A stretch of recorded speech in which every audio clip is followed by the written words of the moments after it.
Hi, I'm Faith McKinney with ICIndieMag.com, and I'm here at the beautiful Madam Walker building, and we're here to celebrate Stewart and Associates' 25th anniversary of their speaker series. And tonight's featured speaker is Hill Harper, actor, author, and activist Hill Harper from CSI. Can't wait.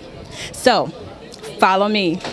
And I'm here with Matthew Stewart of Stewart and Associates. Hello, Matthew. How are you? Hi, Faith. How are you? I'm wonderful. Congratulations on 25 years of your speaker series.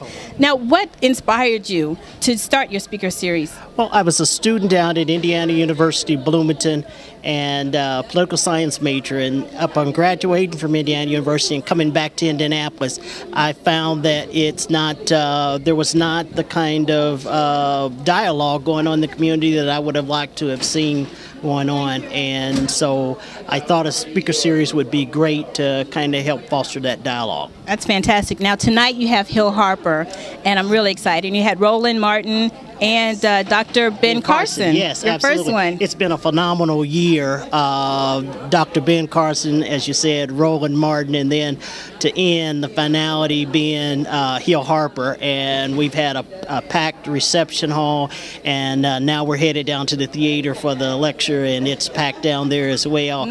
And so we've had a phenomenal year of growth, and we're looking forward to 25 more years. So what's up for next year? Well, we're still working on next year's. We haven't actually signed any contracts yet, so we're still kind of waiting. But I can tell you this, it's going to be very, very exciting, and you want to get your season tickets early. That's right. Thank you so much, Matthew. Thank you, Faith. I'm Faith McKinney with ICIndieMag.com. Follow me. He is also the author of 3 books of advice for teens, Letters to a Young Brother, Manifest Your Destiny, Letters to a Young Sister, Define Your Destiny, and The Conversation. The first book won the American Library Association's 2007 prize for Best Book for Young Adults. Now, you heard Harvard and your ears perked up, I know. He and President Barack Obama were classmates at Harvard Law School. He is a member of the Obama National Finance Committee. And he is also a member of...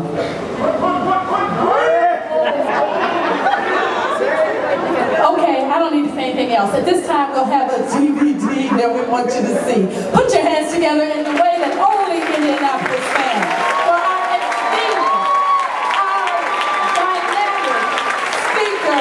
Come on, stand to your feet. Get out of your seat and I'll pull you off a little bit.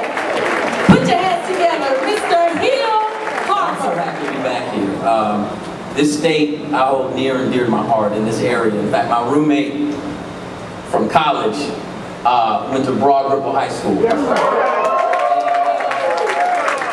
And you know, when he showed up, he and I both played on the football team together at Brown University. And he showed up with his little black and orange BR Letterman jacket. And we were like, what's that? He's like, that's Broad Ripple, blah, blah, blah, blah, blah. Like, okay. And then he ended up losing a bet to me, and I won his jacket. So I have a Broad Ripple Letterman jacket. Something that I write about a great deal. And it's something that is very important to me because oftentimes I have a foundation called the Manifest Your Destiny Foundation, and what we do is we seek to uplift, inspire, and educate our young people. And we have a summer empowerment academy for 8th graders going into 9th grade where we take the most at-risk 8th graders that are falling through the cracks, that are getting 2.2s, 2.3s, that virtually have a 90% chance of dropping out of high school. We take them into our academy for free, and we basically do an intervention. We make sure that they don't drop out. We make sure we don't lose them. And in doing this work with all these young people, and doing the work with them, what we found is that I'm working so hard to change the lives of the youth, but what I really need to do is work on the adults. And this is incredible. So when we talk about the future, when we talk about leadership, and we talk about our lives, most people we meet are very well intentioned. Would you agree with me?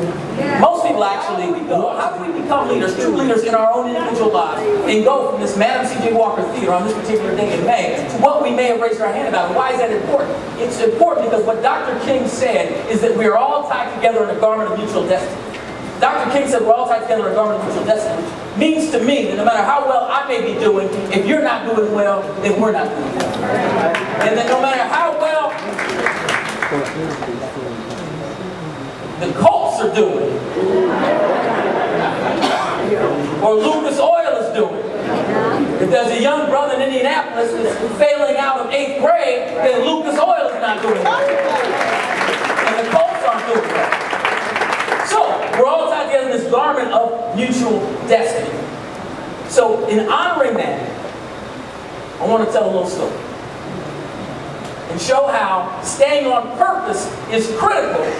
Staying on your purpose, staying on your train or your track to getting what you raised your hand about is so critical. It's not just about your own individual success, because your success affects. So, what would you say is the number one thing that stops most people from going for what they truly desire, what they truly want? Courage. Or the lack of courage. Okay, fantastic. Which would otherwise be called fear. Yes, I would completely agree. And for me, if you've read one of my books, just a quick show of hands, who here's read one of my books?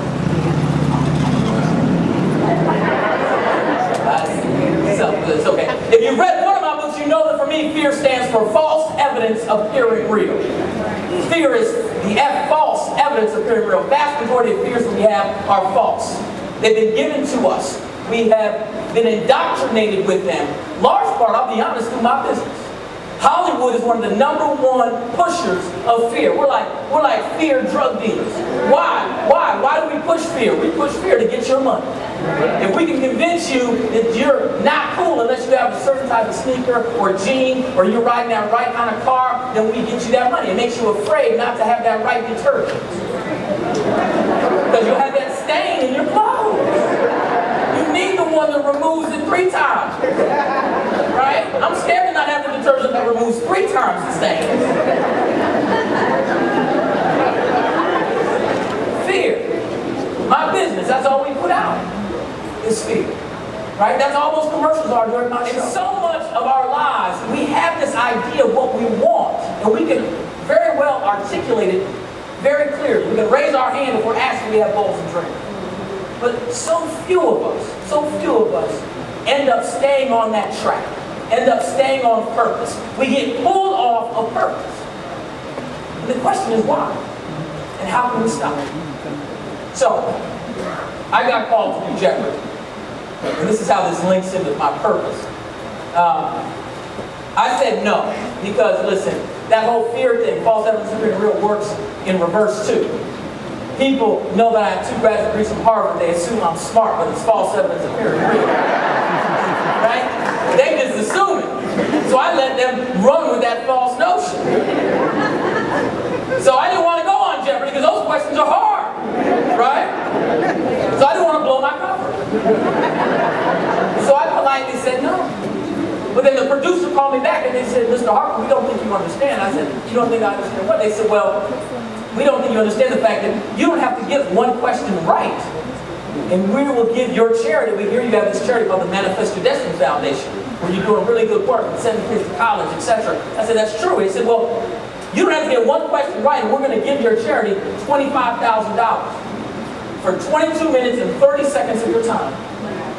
We'll give your charity $25,000, and you can get every question wrong. So my true purpose was to help out our young brothers and sisters. I would say yes. Now, if my true purpose was to maintain some measure of dignity and self-respect, I would say no. So, of course, I said yes. But as soon as I said yes, I decided that I wanted to win. And the reason why I wanted to win is because they told me that the winner gets $50,000 for their charity, and everybody else gets $25,000 guaranteed. And I'll be honest, you know, I may not be the smartest guy in the world, but I was confident I could beat Hillary Duff and Nick Lachey. Hi, I'm Faith McKinney with ICIndieMag.com, and we are here at the beautiful Madam Walker Building, and I'm here with author, actor, and activist Hill Harper. Hill, thank you for taking your time to speak with us, first of all, and congratulations on your award, and thank you for coming here. I have one question, and that's it. My question is, if you were to choose between your passion of writing and acting, which would it be? Which would be your ultimate passion, and why? You know what, for me personally, I truly enjoy acting. It's what was first for me, and I love it. But I'll also say that the difference I've seen in the lives of young people with the books, Letters to Young Brother, Letters to Young Sister, the emails I've gotten, the letters I've gotten, and how they've had an effect, I would never trade that. So, you know, I can't really answer that question directly, but to say, you know, acting is my first love, but the writing seems to be more transformative in a way. So they both are very important. But the important thing to remember is that we don't have to choose those things in our lives. Most of us are magnificent, we're brilliant, there's nothing we can't do. And also the acting set up the writing. But for the platform, I may not have been able to publish books that were motivational and positive in nature because the publishing community only did those deals with me because I have celebrity. So they both go hand in hand. Thank you so much. Thank you. I'm Faith McKinney with ICIndieMag.com. Follow me. This concludes our evening here at the Madam Walker. We got a chance to hear Hill Harper, actor, author, and activist. I'm Faith McKinney with ICIndieMag.com. Follow me.